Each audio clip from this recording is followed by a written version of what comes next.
Hello दोस्तों, हम बात करने वाले हैं वाउचेरिया एल्गी के बारे में। 7 नंबर का क्वेश्चन आता है, तो हम इसमें बनाएंगे सिनॉप्सिस। पहले introduction, systematic positions, structure, reproduction, conclusion, reference book. Introduction में हमें क्या लिखना होता है, वाउचेरिया किस क्लास, डिवीजन या सब डिवीजन का जंतु है। जैसे कि इंट्रोडक्शन में लिखेंगे वाउचेरिया डिवीजन थैलोफाइटा के क्लास जंतुफाइसी का जंतु है। क्लास जंतुफाइसी के सभी पादप जंतु नीले हरे शैवाल कहलाते हैं। अतः वाउचेरिया मुख्यतः ताजे पानी में पाया जाता है। इसके हम सिस्टमेटिक पोजीशन देखेंगे। डिवीजन थैलोफाइटा, सब division algae, class Xanthophyceae, order Vaucheriales, family Vaucheriaceae और जीनस वाउचेरिया। डिवीजन हमें याद करना पड़ता है कि थैलोफाइटा ही होता है। सब डिवीजन सभी में एल्गी होंगे। क्लास जैंथोफाइसी, ऑर्डर में हमें एल्स लगाना होता है, अतः वाउचेरिया है तो हम ऑर्डर में वाउचेरेल्स कर सकते हैं। फैमिली में एसी लगाना होता है, अतः फैमिली में हम वाउचेरिया में एसी लगा देंगे तो फैमिली वाउचेरेसी हो जाएगी और जीनस वाउचेरिया। इसके आगे है इसका स्ट्रक्चर। तो स्ट्रक्चर बना के हम उसका 7-8 पॉइंट्स लिख सकते हैं। जैसे वाउचेरिया के थैलस में सेप्टा नहीं पाया जाती। सेप्टा का अर्थ ये होता है जैसे कि कोई ये हमने कोई स्ट्रक्चर लिया, जैसे ये है वाउचेरिया।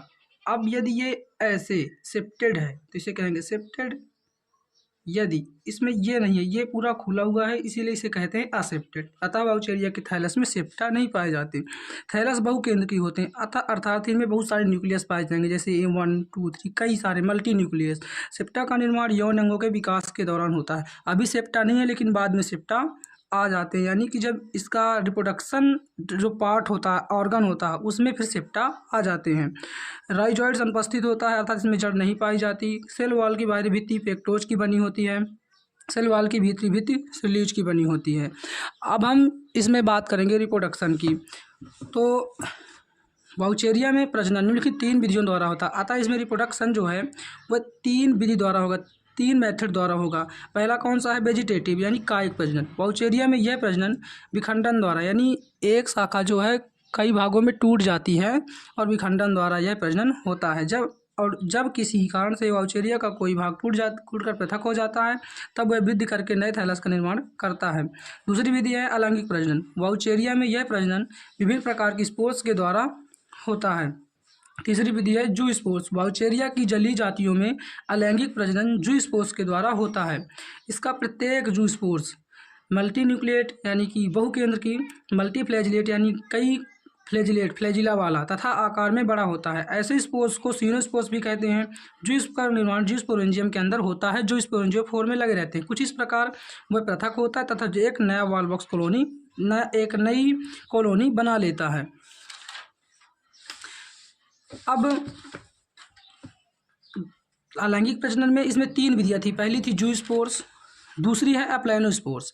अप्लाइनोस्पोर्स अचल अलैंगिक स्पोर्स होते हैं जो विशेष संरचना में अकेले बनते हैं, जिन्हें अप्लाइनोस्पोरेंजिया कहा जाता है। एक आयनर द्वारा प्रतिकूल परिस्थितियों में यानी फेवरेबल कंडीशन में स्पोर्स के चारों तरफ एक मोटी भित्ति वाला आवरण चढ़ जाता है, जिसे एक आयनेट कहते हैं। यह रेस्टिंग स्टेज में पड़ा रहता है, यानी कि विरामावस्था में पड़ा रहता है।